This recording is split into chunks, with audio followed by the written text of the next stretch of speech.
जय हिंद and welcome to our Chhattisgarh YouTube channel. देखिए, कल हाई कोर्ट का शिक्षक भर्ती को लेकर एक डिसीजन आया है, तो उसी विषय पर हम आज बात करने वाले हैं कि जो ऑलरेडी जॉब में है पिछले काफ़ी महीनों से, 1 महीना से लेकर 7 महीना तक काफ़ी लोग सैलरी भी ले चुके हैं, तो अब उन शिक्षकों के साथ क्या हो सकता है आगे। ये काफ़ी इंपॉर्टेंट वीडियो रहने वाला है, स्पेशली उन लोगों के लिए जो ऑलरेडी सेलेक्टेड हैं, जॉब कर रहे हैं। उनके लिए कृपया करके इस वीडियो को जरूर देखिएगा, क्योंकि ये चैनल ऐसी है जिसमें हमेशा मेहनत करने वाले अभ्यर्थियों का साथ दिया है। चाहे कोई भी भर्ती हो, अगर मेहनत करके वो आए हैं तो उनका सम्मान इस चैनल में रहेगा। काफ़ी लोग अब ये बोलेंगे कि आप बीएड वाले लोग के लिए बोल रहे हैं, डीएड वाले लोग के साथ क्या गलती हुई थी। तो एक बार आप मेरे को ये बताइए, डीएड और बीएड दोनों को हटा दीजिए। अगर हम बात करें कि मेरिट की, आप अगर मेरिट में आए होते, अगर उसमें डीएड वाले होते, मेरिट में आ गए होते, तो आप कभी अपना जगह बाहर होते, आप अपना जगह बनाते। तो यहाँ से ये प्रूफ होता है कि बात यहाँ पे बीएड और डीएड की ना करें तो फिर बात होती है मेरिट पे। वो कहीं ना कहीं आपसे होशियार हैं, कहीं ना कहीं ज़्यादा नंबर लाए हैं, कहीं ना कहीं रैंक होल्डर रहे हैं, तब वो नौकरी लिए हैं। तो ऑब्वियस सी बात है, उनका हक यहाँ पे बनता है। ठीक, अगर इस पॉइंट ऑफ व्यू से देखें, कोर्ट का जो भी डिसीजन है उसका हम सम्मान करते हैं, उसका पूरी तरीके से सम्मान है। ठीक है, हम कोर्ट के ऑर्डर के खिलाफ नहीं बात कर रहे, लेकिन बात एक तार्किक रूप में कर रहा हूं मैं। ठीक है, अगर यही बात अगर एजुकेशन के पॉइंट ऑफ व्यू से देख ले, रोजगार के पॉइंट ऑफ व्यू से हटा दीजिए, हम एजुकेशन के पॉइंट ऑफ व्यू से बात करें अगर, कि जब हम बात करते हैं कि हम खुद अपना पढ़ने की बात करें या हम अपने बच्चों के पढ़ाने की बात करें, तो हम उस टाइम क्या देखते हैं? क्वालिटी से क्वालिटी ऑफ एजुकेशन देखते हैं। हमको सामने वाला पढ़ाने वाला खुद यूपीएससी सेलेक्टेड हो, सीजीपीएससी सेलेक्टेड हो, या कुछ ना कुछ अच्छा नौकरी कर चुका हो। हम कुछ चाहते हैं उसके पास अच्छा एक्सपीरियंस हो।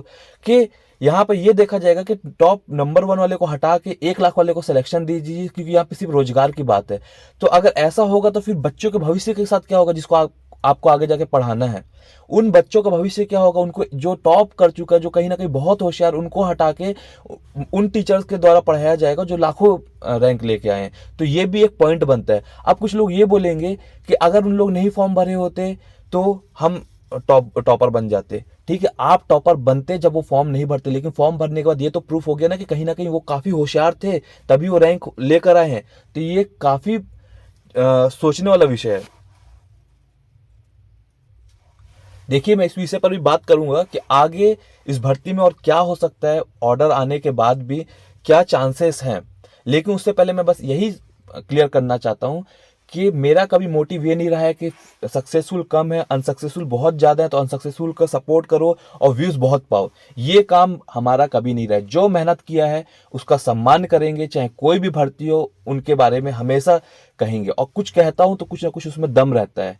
अगर मैंने कह दिया कि ऐसा ही भर्ती में कुछ शर्तों के साथ ही रिजल्ट आएगा, तो वो आज नहीं तो कल प्रूफ होगा, और वो ऐसा होगा ही। अगर इसमें मैं कह रहा हूँ कि कुछ ना कुछ अभी चीज़ें बची हुई हैं, तो बचे होंगी, तभी मैं कह रहा हूँ।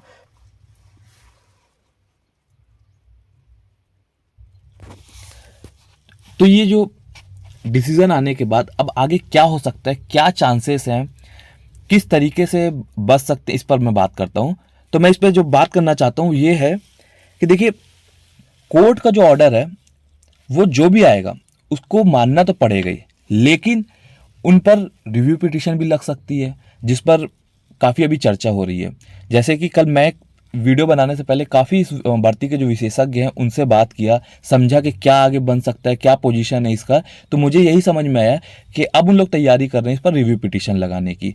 कारण मैंने पूछा तो कारण उन्होंने ये बताया कि काफ़ी ऐसे पॉइंट्स थे जो हम लोग मेंशन कर सकते थे, लेकिन लॉयर के द्वारा शायद मेंशन नहीं कर पाए हो या नहीं हो पाया वो मेंशन, जिसमें काफ़ी अच्छे तार्किक चीज़ें थी, तो वो मेंशन नहीं हो पाया, उसको हम मेंशन करना चाहते हैं। तो रिव्यू पिटीशन लगेगी। अगर रिव्यू पिटीशन लगती है तो इसमें हो सकता है कुछ और समय लग जाए। ठीक है, पहली चीज़ तो ये हो गई। दूसरी चीज़ ये हो गई कि सरकार भी ये देख सकती है, यहाँ पर ये सोच सकती है, समझ सकती है, दया दृष्टि दिखा सकती है कि इतने सारे 4,000 के करीबन बच्चे हैं, इनका फ्यूचर बर्बाद ना हो, तो इनको जनरल प्रमोशन दे दिया जाए। सेम सैलरी में भले दे दिया जाए, लेकिन जनरल प्रमोशन दे दिया जाए, ताकि इनकी भर्ती सेफ हो जाए।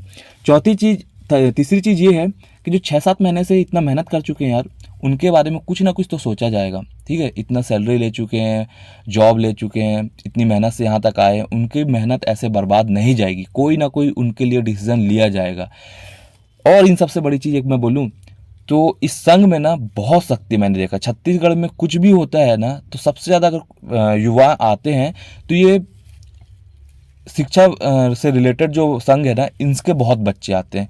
तो ये इतने आसानी से चीज़ों को तो जाने नहीं देंगे। एक चीज़ मैं और यहाँ पे बताना चाहूँगा कि आपको याद होगा कि जब आरक्षण वाला मुद्दा चल रहा था, 78% और ये 58% वाला मुद्दा, तो उस टाइम 3-4 महीने भर्ती रुक गई थी। ठीक है, कोई भर्ती नहीं हो रही थी, कुछ नहीं हो रहा था, लग रहा था क्या होगा आरक्षण क्या नहीं होगा करके कोर्ट में चला।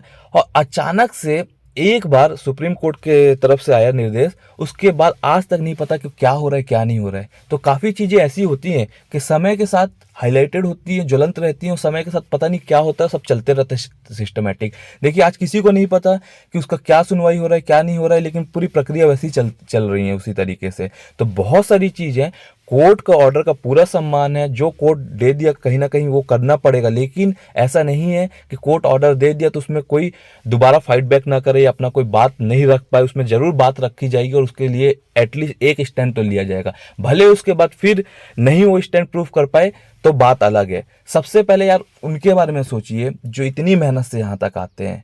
ठीक, कई लोगों ने अपनी नौकरी छोड़ के, मैं कई लड़के लोगों को जानता हूँ जो आत्मानंद की नौकरी कर रहे थे या प्राइवेट नौकरी कर रहे थे, वो लड़के नौकरी छोड़कर इस गवर्नमेंट जॉब के चक्कर में यहाँ पे आए।